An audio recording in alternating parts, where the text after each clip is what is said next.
Ms. Calvert, welcome. Thank you for being here today. Thank you. I'm glad I was listening in.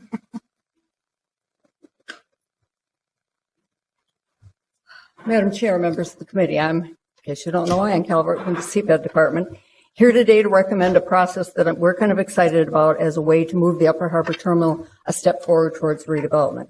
For anybody who doesn't know or is watching on TV, the UHT site is a city-owned site, not quite 50 acres, that's located along the river in North Minneapolis from roughly 33rd to about 40th Avenue.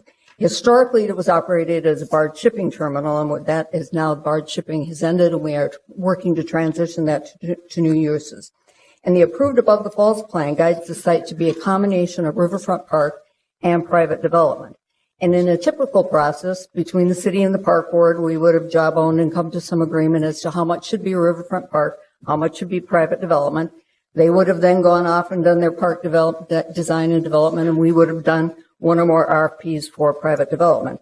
But in this case, there were a couple of factors that made that kind of challenging. One is there's a collection of historic buildings on this, or buildings that have been determined to be eligible for historic designation on the site, and not knowing what future those may or may not have was affecting our park planning and where the park boundary might go. And we felt we needed private development expertise on that.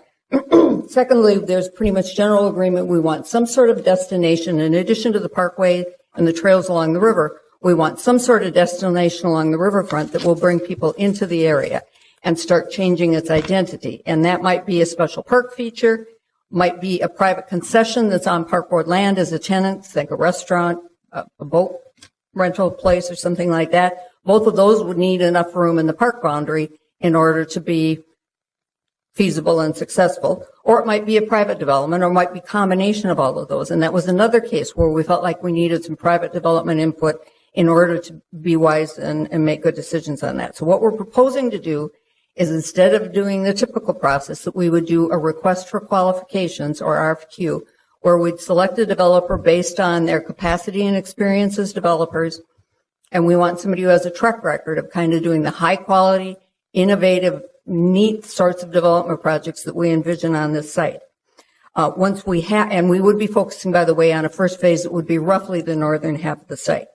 Once the developer is selected, then we would offer them, after approval by the city council, would offer them exclusive rights to work with the city and with the park board if they agree with the selection of the developer, and with the community to come up with an integrated plan that would be both the private development and the park.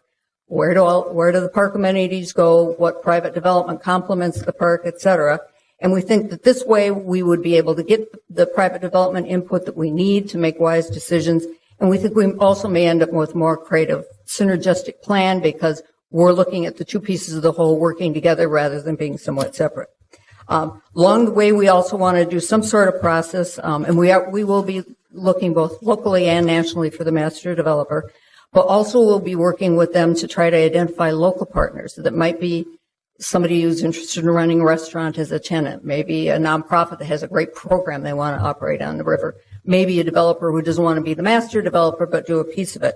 So we do that sort of process along the way too. So the action that we're recommending today is approval authorization to enter into a memorandum of understanding, MOU, with the park board that would guide this process. And our hope is that this will be very collaborative, and all the way along the line, the park board and the city will come to shared decisions. You'll note that in the MOU term sheet, there are some recognition. There's some decision points where we may agree to disagree, go different directions, and we would kind of carve out what decisions are the cities to make, what are the park boards to make, so that we can still keep moving forward. So the outline, or the report in front of you, does outline it's a term sheet for the MOU. One of the attachments to the MOU is what we're calling characteristics of success, which kind of is an outline of what we want to achieve on the site. We will be refining that with community engagement. And then there's also kind of an outline of the process and a tentative timeline that I think getting started anyway is a little bit optimistic. One of the things I'd note is the MOU term sheet does include some identification of what tools both the city and the park board are willing to indicate in the RFQ we're willing to consider bringing to the table. Not that we're making a commitment, for example, to tax increment finance, but at least that we're saying we'll discuss that as we move through. So I'm certainly happy to answer any questions or go through the term sheet in more in detail. I'm joined today My park board colleague, Kate Lamers at the park board, has been working with me arm in arm through the process if there are park board questions. Okay, are there any questions for Ms. Calvert? Thank you for your report. I have a few comments about this. I appreciate all of the work that you and the park system staff have put into this. So this is the first time in front of our committee that rather than extending the contract for river services to maintain this site, that we're actually moving in a different direction, and it's been 50 years in the making. So I think in that way it's historic. I do want to note that the city has set out many, many times to do really amazing historic things like the Bassett Creek Valley redevelopment or Kmart at Lake Street, and we're 20 years into it and haven't seen a lot of success. So I think it's important for government and its partners to dream big and note that there's a lot of expectations surrounding this, about that it might take a little longer than we think, or it might happen right away. We just don't know, and we won't know until we try. I think that in many ways, this is really unique because it's a partnership between the city and the park system itself. Rather than the city saying, here's our land, and by the way, maybe we'll let you have some parks in it, it's really acknowledged the fact that having park amenities and access to the riverfront are what make the land suitable for development and enhance the ability to develop the area because of the park amenities that will be there. And so the partnership between the park system and the city is really important because no one wants to do anything unless those two things are joined together. I just want to note that Councilmember Johnson, Councilmember Reich, and I have spent a good amount of time going over the details of this term sheet and have spent a lot of years hoping to get to this point. They're both here today and I'm sure have comments to make. And then I especially want to thank our staff for the exhibit with regard to the characteristics of success. We're very much in a performance measurement mode at the city, and I think that this really lays out there how we would view success, noting that the number one way we would note it is if there was a first-class regional park that serves North Minneapolis and the region as a whole in this location, and that there would be similar and significant high-quality private development as our top two priorities. And it lists a whole bunch of other priorities as well, and hopefully we'll be able to meet as many of the 9 that are identified as possible. But I'm really thrilled that we're not yet talking about an extension of river services or what kind of loss they're willing to take and how we're willing to share it, which has been the characteristic of every conversation regarding the Upper Harbor Terminal in all the years I've been here. So congratulations to you and the Park Board staff. I realize it's a tiny step, but in many ways it's a tiny step that says a lot. Councilmember Reich, followed by Councilmember Johnson. Thank you, Madam Chair. I think you very well articulated some of the high points of what we have before us. You know, it is a turning point, and I think this is a recognition that we don't excuse ourselves from challenges or become overly wishful just because we want to see a big opportunity come to fruition. Let's be as thoughtful we can in terms of the framework that lets us move forward, knowing it's not going to be easy. It will take some time. There will be many challenges, and to really get the outcome we want, we're going to have to be mindful of those challenges and not excuse ourselves from them or ignore them or wish them away. I really think this is a very sophisticated model, and I think one of the things that it also allows us to do, it puts us in a position to do this incrementally well as well. That might be a way we go about it. It might not. We don't know. But if there was ever a way to position ourselves to do something incrementally, but also get a bigger vision, this really tees that up as well. And in terms of having a partnership, I think we've very thoughtfully invited our partners to the table in a real meaningful way.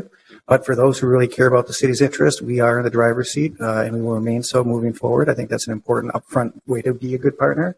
But to know that I think we really had said, moving forward, we're shoulder to shoulder on this one, and that will make it, as Councilmember Goodman very well articulated, that's what will make a great project, that partnership.